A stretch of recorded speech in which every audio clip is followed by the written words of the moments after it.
গুরু বন্ধুরা, আমার চ্যানেলে বিউটিস কিচেনে আপনাদের সবাইকে স্বাগত। আজকে আমি আপনাদের রান্না করে দেখাবো লাউ শাক ভাজা। এই দেখুন, এখানে লাউ শাকটাকে সুন্দর করে ছোটো ছোটো করে কেটে পাতাগুলোকেও কুচি কুচি করে কেটে ধুয়ে টুয়ে রেখে দিয়েছে। দেখেছেন? এটাকে আমি এবার শুকনো লঙ্কা আর জিরে ফোড়ন দিয়ে আমি রান্না করব। কড়া বসিয়ে দিয়েছি, দেখুন কড়া গরম হয়ে গেছে। দেখুন তেল গরম হয়ে গেছে। এবার আমি দিয়েছি শুকনো লঙ্কা ফোড়ন, দিয়েছি জিরে ফোড়ন। দেখুন হয়ে গেছে। এবার আমি দিয়ে দিচ্ছি শাকটাকে।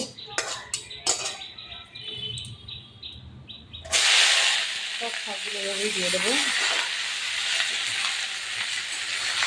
এবার নেড়ে চেড়ে আমি লবণ হলুদ দিয়ে দেবো। আমি কিন্তু সবসময় এই ঝুড়ি কিনে নিয়েছি, শাক মাছ কেটে এই ঝুড়িতে রাখি, তাহলে জলটা খুব সুন্দর ঝরে যায়। দিয়ে দেবো আমি তার মধ্যে লবণ দিয়ে দেবো,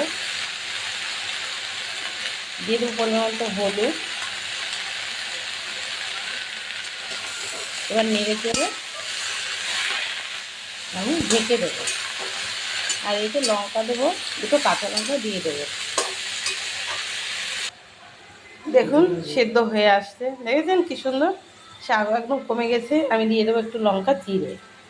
যেহেতু শুকনো লঙ্কা ফোড়ন দিয়েছি, এবার কাঁচা লঙ্কা একটু দিলে একটু ঝাল ঝাল লাগবে বেশ খেতে।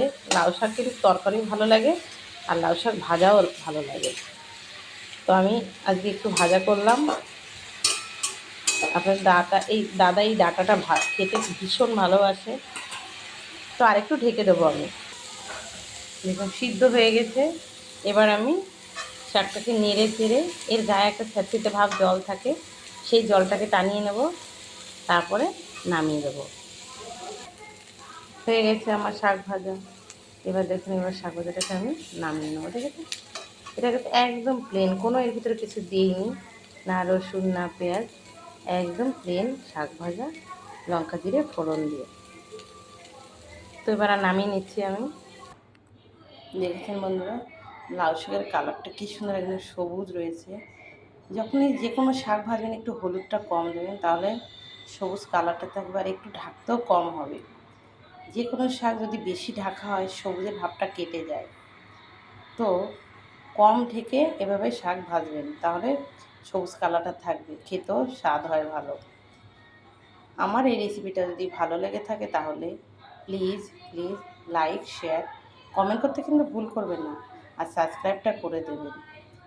জয় গুরু।